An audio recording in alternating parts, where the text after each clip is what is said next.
Cool, off we go. Oh, it says we're at the university bookshop. Okay. So our guest today is Dr. Jodie Johnston, and so I'll ask her to reintroduce herself and tell, because it's a bit weird to be like, just start talking about yourself, and tell us a little bit about where she kind of grew up and went to school and what subjects she studied at school. Okay, so some of you will have seen me probably 338, maybe someone 246, maybe, no, not 112 yet. I'm Jodie. I grew up in New Zealand, in Christchurch and Auckland and Hamilton and a little bit in Australia. I went to school in all those places, about 17 schools in all, actually. Across them, my family moved a bit. And what did I study at high school? Yeah. I studied adapting to different educational systems. And moving from New Zealand to Australia, the system's quite different things emphasised. I think I learned quite a lot about adapting what I had learned and figuring out what I didn't know and figuring out what I needed to fill the gaps in, which I think has been useful skills for university. And then I started my university education, University of Auckland. And what did you study at in your final years of high school? Where were you for your final years? And my final 1.5 years of high school was at Manurewa High in South Auckland. And I studied chemistry and biology and classics and statistics and English, and I think that was the combination of things that I studied there.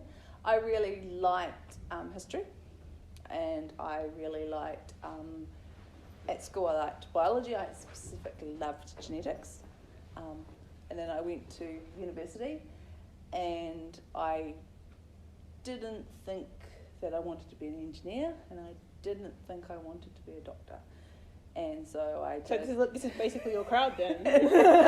Yeah. So I took a degree in. Well, I didn't know exactly what I wanted to do, but I thought that I liked biology. I had wanted to take history, but I never did. And then I thought I would do some chemistry as well, and I ended up really loving chemistry and the way it was taught.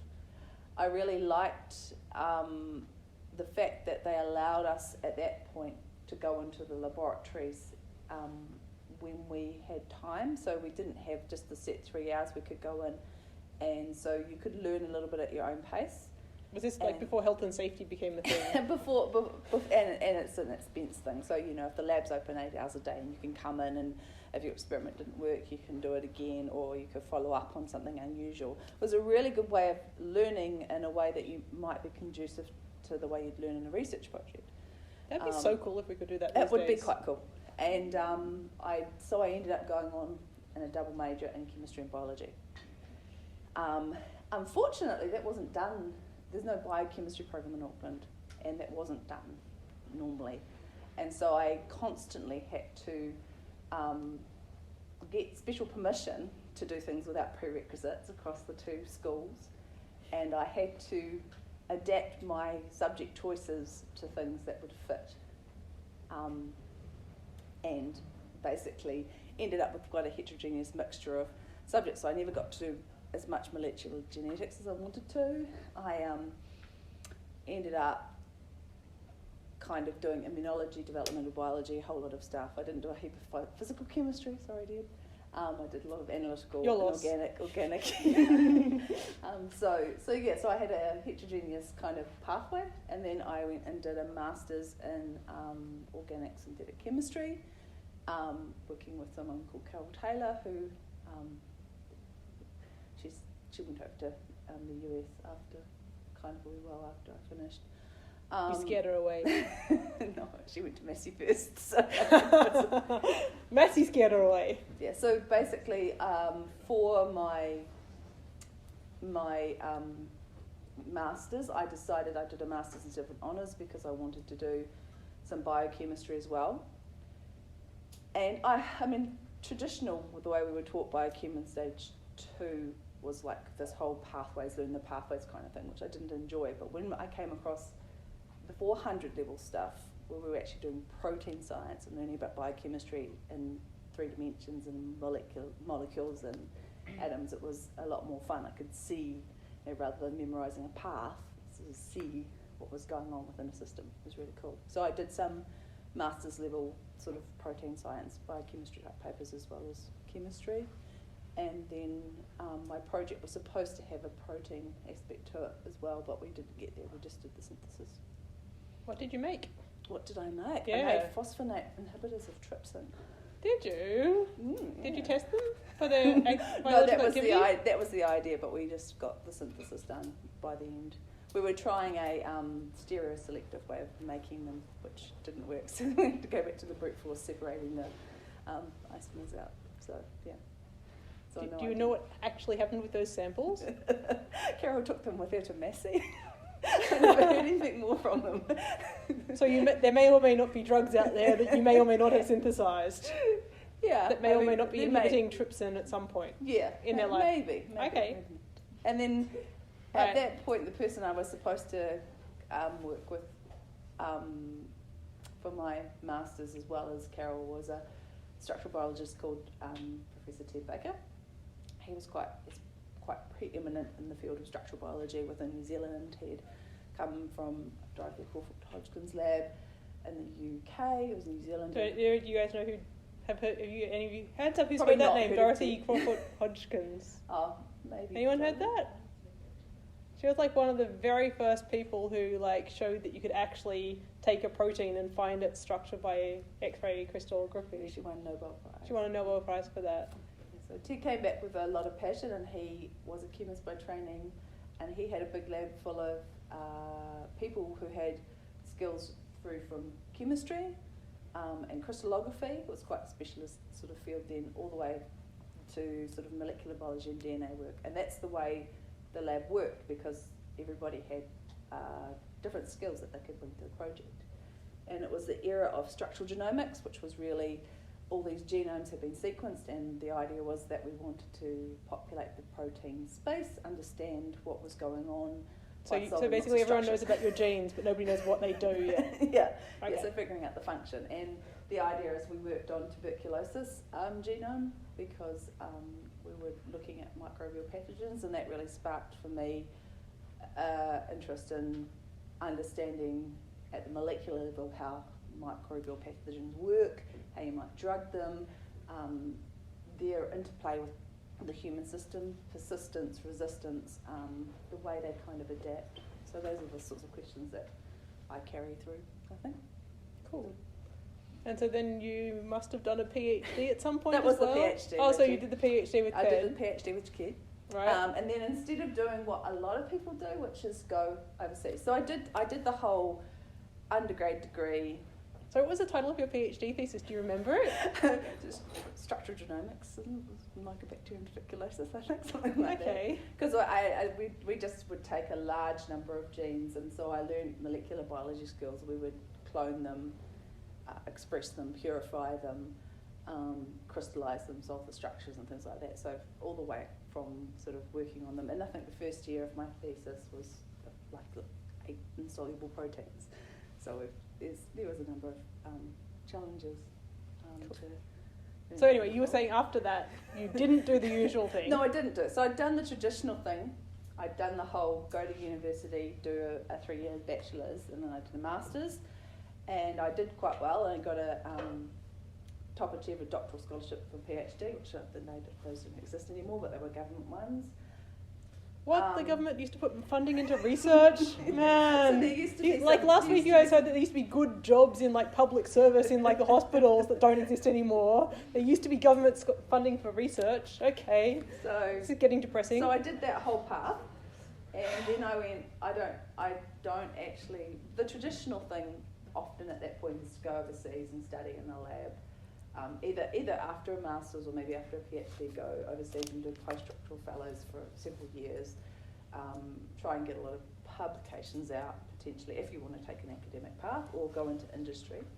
Then you can look overseas. So a lot of my fellows went overseas, and I was married.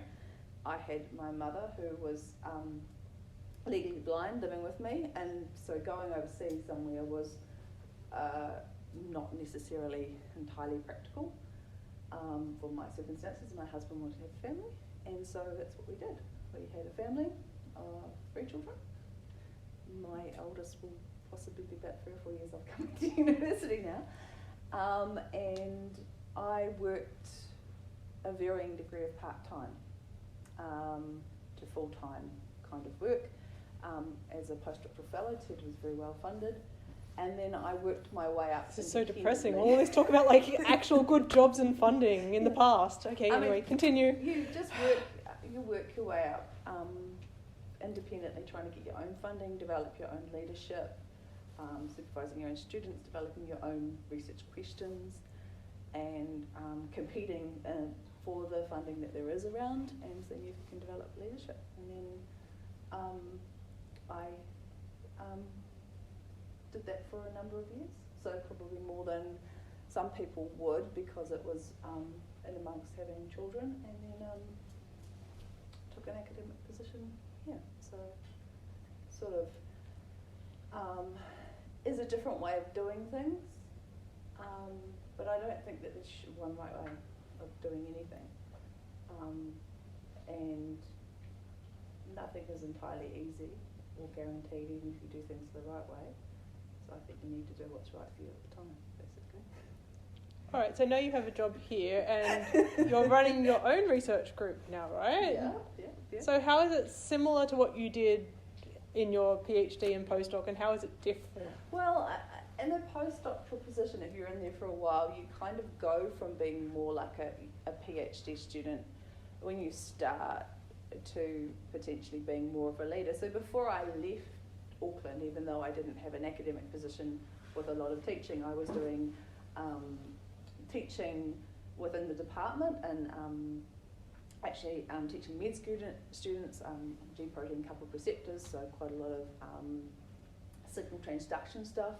That was not my area of expertise, but was just where there was teaching buyout. So I'd done teaching.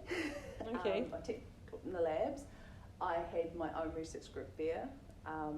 Was the science that you were doing there similar to the science you're doing here, or was that different a bit as well?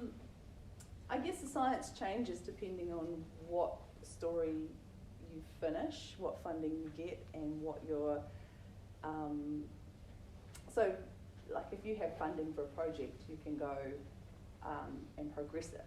And as you progress it, there's more and more questions that come up, and more potential applications for what you've learned. And so you start to see from that project ways that you could branch it in different directions, or that you might want to follow on.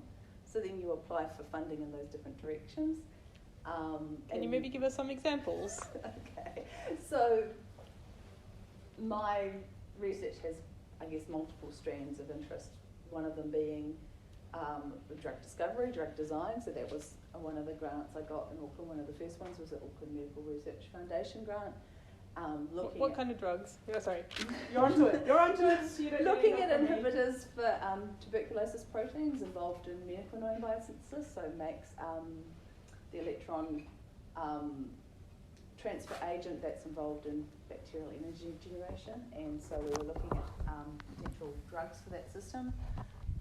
When I came down here, I started to expand my work into looking at Staphylococcus aureus, which is another sort of pathogen. And that drug design work now kind of encompasses that, and a range of pathogens. So anything that kind of involves that sort of pathway that we understand, or anything that comes off that we might think is a good target, that's the sorts of things that we would look at. And that's when we would collaborate with synthetic groups to get hold of potential starting material drug leads, and then we would screen them against our system. We can screen against Staphylococcus bacteria. We can't screen so much against tuberculosis bacteria because we don't have PC3 facilities. We don't want to be like releasing tuberculosis into New Zealand because, you well, know, yeah, no, it's kind of been eradicated. So we kind of don't want that. Staph aureus, so we can't PhD students working with compounds for that. So that's one of the sort of medical aspects. In amongst the stuff that I did, I discovered one of the enzymes in the system that I work with that we were targeting for a drug has quite a lot of interesting behaviours in terms of the way the protein communicates. So you could have activity in one enzyme active site and it is not active in the other at the same time, and so there's a way that the protein talks molecularly to itself. It's also regulated by a regulator from downstream. So our interest in the downstream regulator is really about how that might inhibit the system. So biologically, what's it doing? Also, can we design allosteric analogues that might inhibit the system? And so my fundamental sort of molecular biochemistry interests are really about how a protein talks to itself to control. How does binding here stop this reaction from happening up here? Or how does knowing that something's bound here stop this site from also binding? How is it talking? The protein's got to have some way of talking. Is it moving to talk? Is it really subtle movements in the hydrogen bonding networks? Is it to do with changing charge distribution? So quite a lot of fundamental questions around that. And then the last thing I'm interested in is biotechnological applications of the work.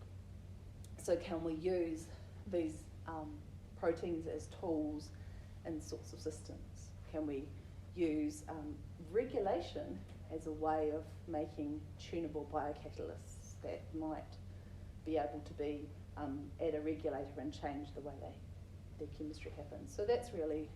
So all of those three really different things came out of like the fundamental stuff you've done earlier. This is the fundamental stuff. And this is the thing. So you've got to be quite creative when you think about things, and different students that will work with you might have different interests. So I have some students who really like the idea of the fundamentals and the crystallography, and some students who really want to design drugs or work in a drug design aspect, and some students who think that biotechnology might be quite cool. So you learn very similar skills across the three of them in terms of lab work, but the questions you're asking are quite different. Cool. So what kind of things are you looking for in a student? So somebody's like interested in working with you, are you looking for like specific like courses that they've taken, or are you looking for like that, you know, a specific way that they approach problems? What would you say like you prioritize? I think that I pre-expect. I haven't warned Jodie about these questions, by the way, so like this is like thing. fully honest answers. I don't think I necessarily require students to have a certain course. You've done this course, you've done that course, because I came from a background where I did what fitted and I adapted. So I expect that a student who's first of all going to be interested, want to turn up and do the project, want to learn. If they don't know the area but they want to learn how to do that work, then they come with enthusiasm and willingness to learn. I think that that's the most important thing, is actually having a passion for what you're going to do. If you're going to do it for a year, or if you're going to do it for 3 or so years into the PhD, question, think twice. So this didn't work, why didn't it work? So that's something that students don't always come in with at 400 level. It's like they go, oh, the protocol didn't work, this didn't work the way I wanted it to work, what's wrong? Well, then we troubleshoot, so problem solving. And there's a reason that students don't come in with that skill, right? Well, because we prepare them for... Because we don't do a very good job of training no, guys. we have things it's on us, isn't it? We try to have things that work up to this point, but when you come to an honours, you quite often face challenges. And often students will go, I failed. And no, this is science. I get really excited when my students come and go, this didn't work, but I tried this and I tried this. And that's when I get excited, because I can see that's the way a scientist is a problem solver. No matter what science you do, you are solving problems. You're solving little problems in your day-to-day life, but you're trying to solve big problems. And you're going to be creative and solve really big problems. And so you have to start by kind of facing a problem and figuring out how to solve it. So I think that's one of the important skills. Wanting to solve problems. Wanting to be there, being passionate and enjoying solving problems. Yep. Being really curious, asking questions. Yeah. So a question I've asked everyone so far is, what's a typical day in the life of one of your PhD students? So I'm hearing like it's definitely solving a lot of problems, but like what types of, like, so, you know, would it be, you know, what types of problems are you solving? So a PhD student or honours student in the lab would learn how to make a protein. That's one of the first things we do when we're working even in drug screening or understanding fundamentals, is how to make a protein. So protein expression, purification, and characterization techniques. So even cloning sometimes too, right? well, yes, so that's the DNA work, which is sometimes if you were coming in with an honours, you might come in with a protein system that's expressed, and you'd be expressing and purifying the protein, and then you'd be doing analysis of the protein in some way, maybe screening for drug inhibition type thing, or looking at structures, or crystallizing it, or looking at various assays. So a lot of biochemistry is spent looking at interactions. But DNA work often is something you do if you're doing a project where we haven't already worked on that system before, and we want to make the gene and clone it, or mutate it, or something. A lot of the fundamental work involves looking at mutants. So yeah, so from DNA work, from amplifying genes, bioinformatics on genes, expressing genes across. You learn a broad range of skills, and those could be adaptable. Making up buffers.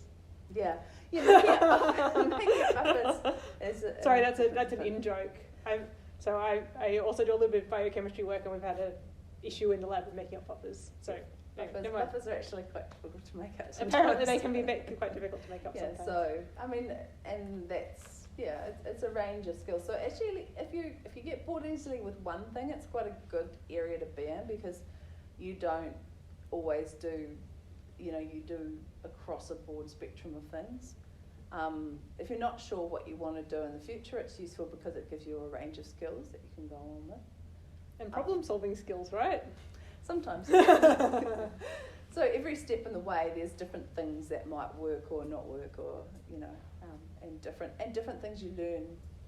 So quite often DNA work is something you do, and if it works, you go, okay, well that worked. And there's some kits that we use for a lot of it.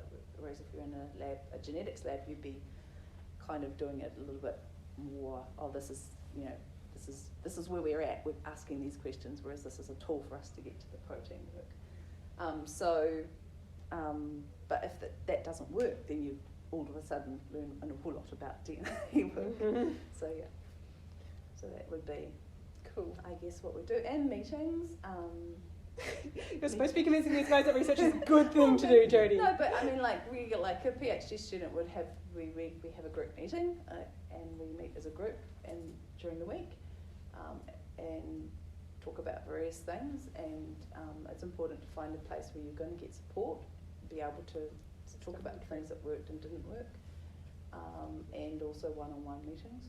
I think that's quite an important thing to say, actually, because this isn't just about the science, it's also going to be about relationships. It's going to be about the relationships you make with your peers, the people doing research with you, with your supervisors, with the people that your supervisors connect you to. So forming part of a network, and those are important things. That's actually one of Jodie's superpowers. One of Jodie's superpowers is finding the right people and the right connections at the right times. She's like totally amazing at it. I can say that. It's also true. Okay, on that note, actually, you haven't been here all that long at Canterbury, but you've had one student graduate already, haven't you? Yeah. So what did he go on to do? So I've had a master's student who went on and he did masters. He did. And then he went on and did teaching, because that was what he wanted to do kind of before he finished, but he sort of wanted to get a bit of research experience before he went and did that. I've had 2 German students who have come over to New Zealand when New Zealand could actually become visited. Before the borders closed. One of them was from a technical university, and she was with us for 6 months there, and that was part of her degree. And she's gone on into some sort of industry now, last time I talked to her. And then I had another student who came over as part of his master's diploma to come for 6 months, and he just got out of New Zealand in April last year, and he has gone on to he did very well, got examined in Germany, and he's gone on to do his PhD over there. So that's... I thought he was going to be a pharmacist. He was. It was part of a pharmacy degree, but he did so well that he decided, and he had enjoyed his research enough that he decided to go on and do a PhD. Huh. So he came to me a few months after he got back, after everything had settled down, and he said, "Can you give me a reference? I'm going to do some PhD." So I said, yes.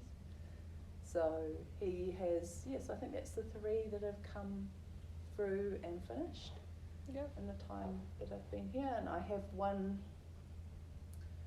PhD student who finished up just before I left, and that was in Auckland, just before I left Auckland, and he went on to work in Cold Spring Harbor in the US for a while. So what's that? It's just it's like a government research lab? Yeah, it's quite a good research facility. And then he went over to So Europe. they just do research? They just focus on doing research? Yeah. Right. And he learnt, so he took advice from us. He was like, what do I do next? And we said, well, cryo-electron microscopy, something we don't have the machines in New Zealand to do, but it's a big area. Be really good to learn that. So he went over there and learnt that, and now he's in Europe doing some work, virus work too. Not cool. SARS, but another virus. So. Cool. All right, I think for the last question that I have for you, and as these guys know, what we've done in the past is I ask some questions and these guys get a chance to ask some questions. But my last question for you is, do you have any advice for these guys and girls? Guys, plural. Guys, collective. Gender-neutral guys. I would say that you follow what you're passionate about doing. You don't know where it's going to lead you, but if it sparks joy and you want to do it, now is potentially the opportunity to do it. And if it doesn't spark joy, you thank it for its service and throw it out, right? Probably. I would say I wasn't really sure I had wanted to do a PhD. I thought about vet for a while, but I enjoyed what I was doing, and every time I looked at other things, I still wanted to ask those questions and do the things that I was doing. So I kept doing it. The other thing is, don't feel like there's a right way and a wrong way. Don't feel that somebody else is more worthy to do this career or challenge or whatever it is that you're looking at because they seem to have been more confident or they seem to have come from a better background or anything like that. I'm really passionate about that. I think you need to back yourself. It's often really hard, and if you've come from a background where you haven't had some of the advantages, or you feel like there's barriers but you still want to do it, believe in yourself to do it. There's no right way of doing a thing, and support each other if you can. I mean that some fields are competitive, but what you'll find value in will be actually giving each other support, because being part of a productive team, I think, is the way that we get these things done. Okay. There's so much to learn that sometimes you can't do it all yourself. That's very good advice. Thanks. All right, so over to you guys. Any questions for Jodie, either about her science or about how she got to where she is, or anything really? How good are the antibiotics or whatever for attacking antibiotic-resistant TB, or is it treatment resistant? So, like, how good are the antibiotics that are out there? So the current drug regime for antibiotic-susceptible TB is 6 months long, involving about 4 antibiotics in the first 2 months and then 2 for the next 4 months. The reason for that is that bacteria has a persistent state. So if you inhale the TB bacteria, you can have several fates. You can get active TB, or you can get latent TB. Now, so the immune system comes and goes, and TB goes, I'm going to hide in the macrophage, and it goes into this kind of dormant-like state, and it's quite resilient to getting. It's not antibiotic resistant, but it's quite resilient to being killed by anything. It's not doing a lot, but it's not getting killed. And so the reason for the 6 months and the combinatorial therapy is that it takes a while to wake up all the bacteria. So effectively they pop up, but oh shit, fizz. Yeah. They might actually do that. And so you've got to have those drugs for a long time. Now those drugs have pretty, even the frontline ones, they have pretty substantial side effects. So there's an issue with compliance, and then that issue means that people get partly treated, and you might select for slightly resistant bacteria, and so the resistance problem is quite huge. If you have got fully resistant TB, it's 2 years, and some of those treatments are intravenous. So I have a South African friend who has a doctor friend, she got antibiotic-resistant TB, and she was in hospital with intravenous antibiotics for a year. Lots of people don't survive if they have extremely drug-resistant tuberculosis. It causes lots of psychological challenges, like they have side effects, psychological side effects, kidney side effects, ocular side effects. So yeah, it's actually still about a third to a quarter of the world's population has latently affected tuberculosis, which means that it's in the body, probably in the lungs, in a granuloma, in a hiding out form, in a long-term hiding out form. There's no evidence of active TB. You might not necessarily pass it on. You have about a 10% risk over your lifetime of that activating again as you get older, as you get immune suppressed. So it's a very difficult disease to actually entirely eradicate. No matter how good your drugs are, potentially. So people do try and treat latent TB now at about 9 months with one drug, isoniazid normally. And that has sometimes some effect. But yeah, it's quite challenging. And that's one of the interesting questions I have is how does the bacteria know when to go into its dormant state? How does it communicate? I just hold out, hide out. And Staphylococcus aureus, in fact, has other sorts of behaviour where they have a persistent phenotype. So a lot of bacteria do. It's a sort of hold out. We're just going to stay knocked out and wait until you guys think it's fine, And that makes sense if you're a bacteria pathogen. You've done some work on this recently, haven't you?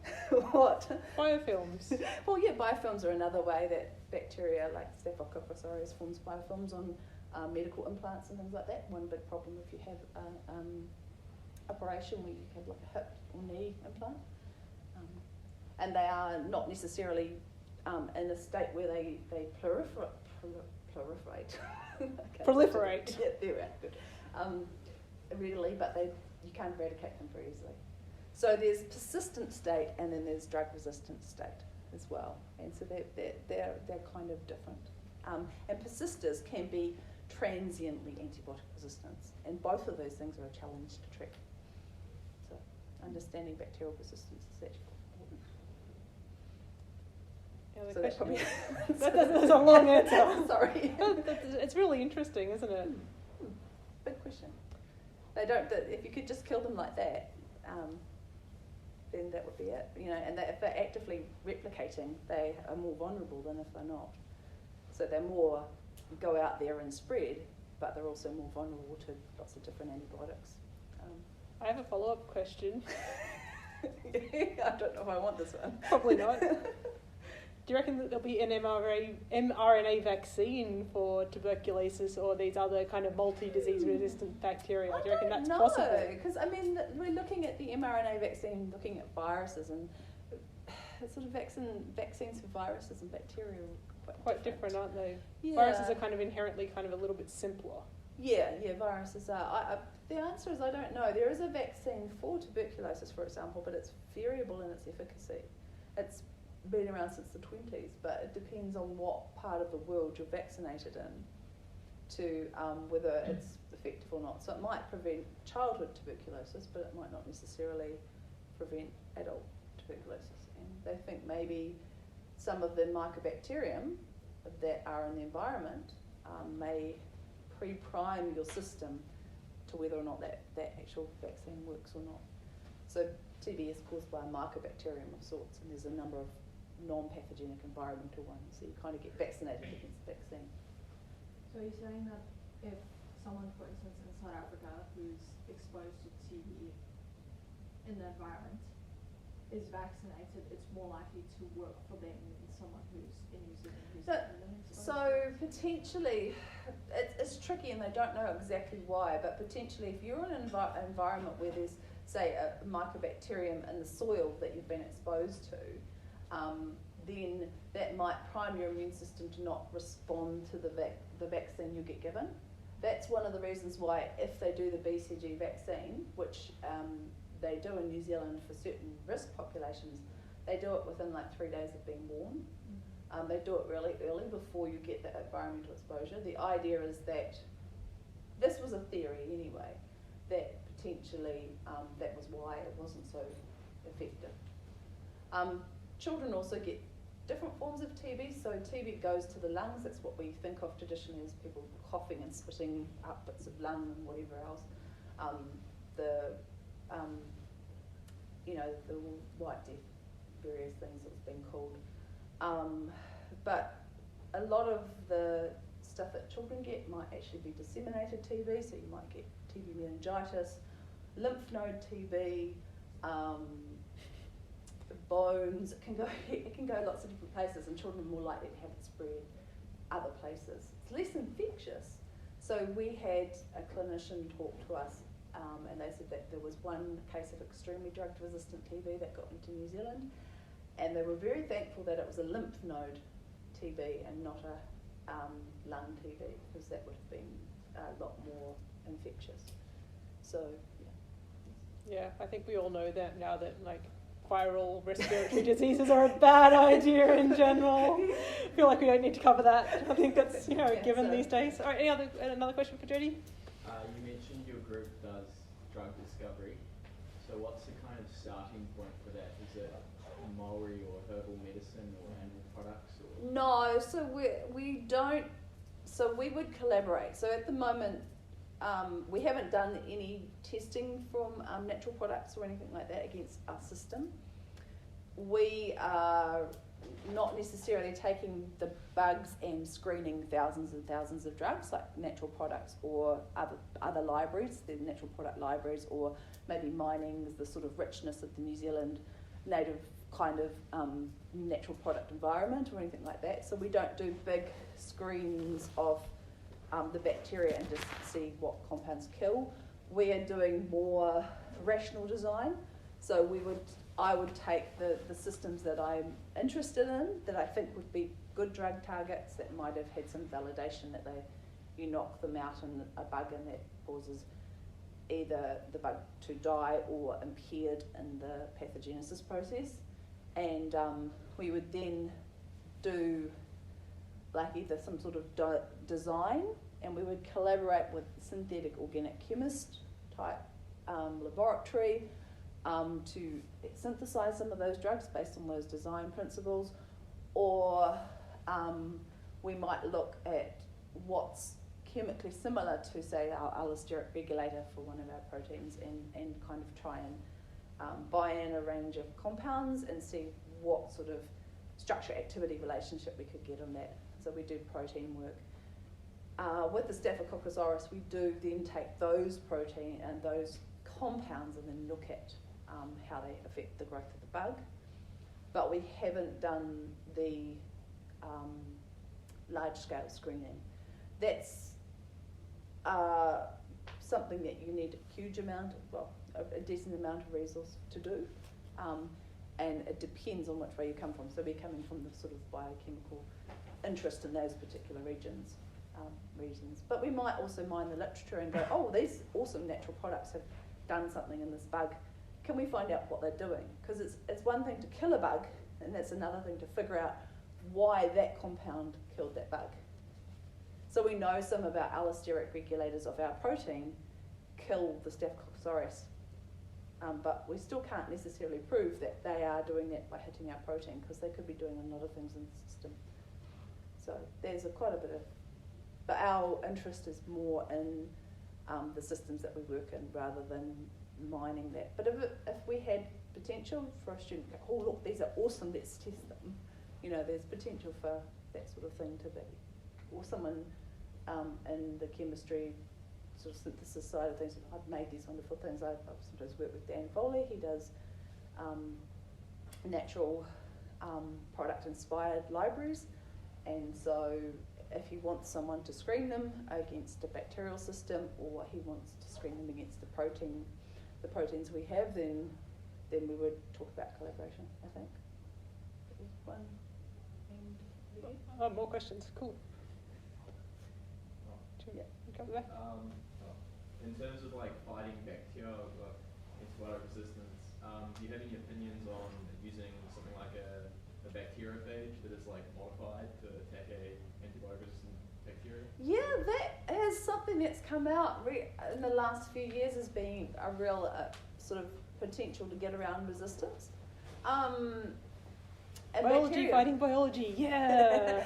Yeah, you just kind of possibly got to be careful about unleashing a bacteriophage on the world, because it may not just do what you want. I think that would be my take-home message. But Isn't there a story about that, about the lady who swallows the spider to catch the fly, and then it continues? Maybe that's it, yeah. Yeah, so I mean, bacteriophage is definitely another way of approaching things. I think we're going to find there's quite a lot of approaches. Small molecule inhibition is only one of the many aspects of drug discovery that there are.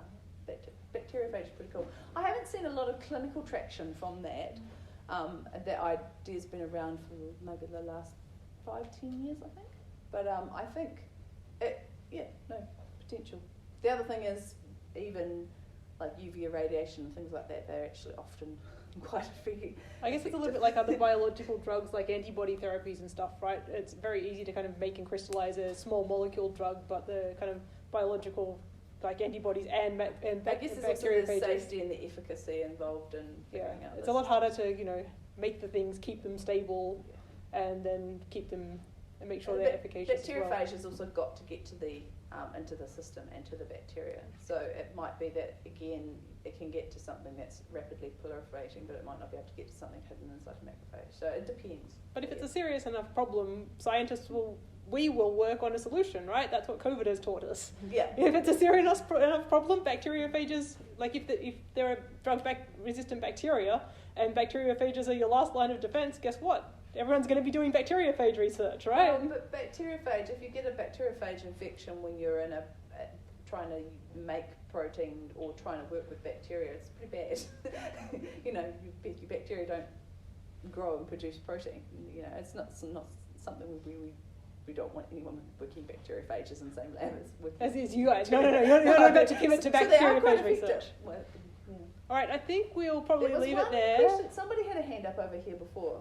Yeah, it might be long-winded though. Like, what would be your most exciting piece of research or discovery that you sort of So when I was heavily pregnant with one of my children, I can't remember which one. You discovered that like pregnancy was a bad and lab work was a bad combination, or? No.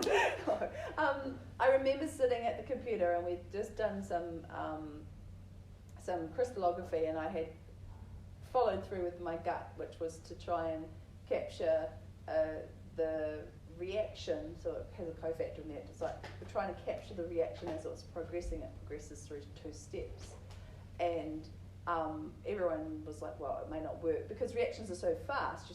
You're soaking it in and you're freezing the crystal, and then you're sending it to Australia and getting data. And we just got the data back and we processed it, and I visualized for the first time, and there was a complex there. And so I captured the intermediate. We captured both the intermediates in the end, but both the intermediates in the reaction process. And it was such a beautiful structure, and the density, you could see clearly that the reaction had happened, and you captured it. And it was just one of those moments that sticks in my mind as being amazing, because I could see the system in the crystal having done its chemistry, and the changes that the protein had made. So for me that was one of those moments where I was like, wow, from an intellectual point of view and a kind of an interest point of view. I guess not a lot of people get to observe a reaction, to catch a reaction in progress. Every time I see a protein, I think I'm seeing something that's going on inside a bacteria or a person. Seeing what it's doing. It's quite a cool feeling. All right, cool. Then I think we'll definitely leave it there. But as you guys will have noticed, Jodie likes to talk about her research a lot. So if you want to hear more about Jodie's research, just whack her an email and be like, hey, can you tell me about whatever projects you have on offer or whatever, and I'm sure that she would be happy to talk with you at any point. So thanks guys, Steve. and I'll see you in 2 weeks' time. 2 weeks from now. 2 weeks from now. Why 2 weeks from now? Because we're going to a 2-weekly schedule from now. Look disappointed. I can try and organise some more frequent schedule. So good. I mean, these